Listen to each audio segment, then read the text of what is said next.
Donald Trump clashed with a Bloomberg host during a live interview at the Chicago Economic Club, where he eviscerated Bloomberg News editor-in-chief John Micklethwait, much to the delight of the crowd. A standout moment from the discussion was when Trump called out Bloomberg for spreading fake news. What does the Wall Street Journal know? I'm meeting with them tomorrow. What does the Wall Street Journal know? They've been wrong about everything. So have you, by the way. You've been wrong about You're trying to turn this. You're trying to turn this. You've been wrong. No, you're trying to turn this into debate. There are business people. There are business you're wrong. people.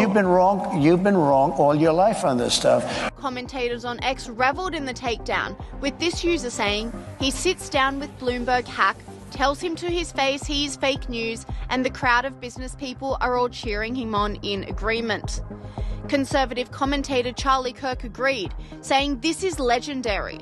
Trump calls the Bloomberg News editor-in-chief John Micklethwait fake news right to his face at the Economic Club of Chicago event.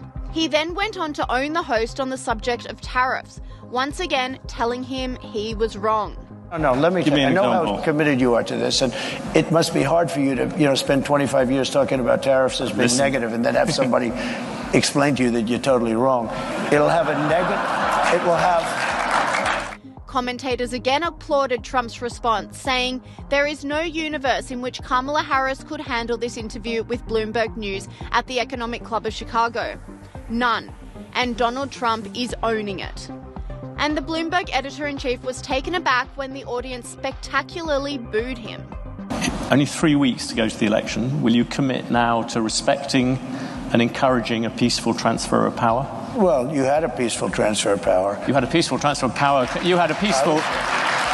Come on, President Trump. You had a peaceful transfer of power compared with Venezuela, but it was by far the worst transfer of power for a long time. Thank you. I appreciate that, because this is what they like to do. This is what they like to do.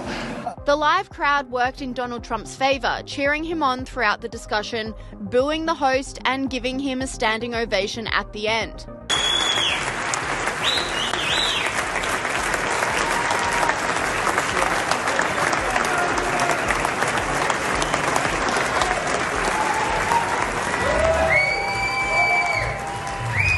Trump's press secretary, Caroline Leavitt, said, "Standing ovation and huge applause for President Trump following his interview with Bloomberg at the Chicago Economic Club.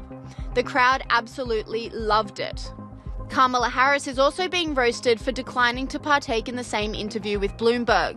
The first is just for the record and for those people watching on television. The Economic Club of Chicago and Bloomberg both invited Vice President Harris to a similar interview about her economic plans that she has declined so far.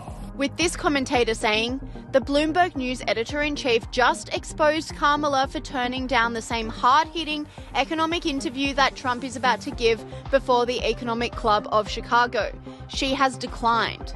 Brutal. Donald Trump is riding a wave of renewed support and stronger polling numbers, with former White House Press Secretary Sean Spicer saying Trump has multiple paths to the presidency. And Sean, I've heard you over the last couple of days in various interviews and your podcast, sounding a lot more chipper about Trump's chances, particularly when you go through those 7 battleground states that he needs to win, that are the difference between the two candidates. What odds do you give Trump winning now? So right now, I had Trump at 306 electoral votes. You need 270 to win. Last night, I went through every state. It's on my YouTube channel if people want to actually watch it state by state. I got him to 312. The individuals, I brought in people on the ground in every one of the battleground states that are some of the best people in those states politically. They are the experts. They understand the early vote, the get out the vote effort, and they have convinced me that they are ahead in every one of those battleground states, and that tracks what we're seeing from the internal polls coming out from Trump. Now, I will say this just as a caveat, is North Carolina has been ravaged by this hurricane that went through it, and there's a big X and question mark about how that's going to affect the 61% of voters that are affected by that, especially in Trump counties. That being said, Andrew, if you're at 306 or 312, you've got a lot of states to play with to ensure that you're over the 270 electoral votes. But as far as how I feel great. Donald Trump has multiple paths to 270 electoral votes. She doesn't. And that's the big difference right now. And the media is starting to wake up to the fact that Kamala Harris' joy and vibes aren't going to get them there. Newsweek editor-at-large Josh Hammer agrees, saying Kamala Harris is not in good shape after peaking too early. Kamala Harris is not in good shape. I mean, this has all of the indications of a campaign that is currently going down the toilet. She is losing momentum at the exact worst time possible. All of the polling is shifting Donald Trump's way right now. She peaked a little bit too early. They had that bump after the coup of Joe Biden leading up to the DNC in Chicago. But by the time August turned to September, she had the debate. It went fine, I guess. But by mid to late September at the latest, it was basically over for her. And look, I don't want to prematurely call it. I'm not saying the election's over, but she had reached her peak. She had reached her peak in polling at this point. And Reform UK leader Nigel Farage doubles down on this, saying Kamala's honeymoon is over. Well, the important point to make is that Harris, after this initial honeymoon, rather false honeymoon, I should say, created by the press, that's all gone.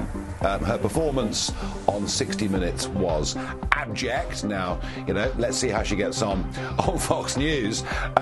Trump is leading in all of the key swing states. Of that, there is no doubt. However, the leads are so small in 3 or 4 of them, we're talking 1.5, max 2%, that it is within the margin of error. So I still, if you put me up against the wall, I'm going to say Trump wins, but goodness me, this is going to be very, very tight.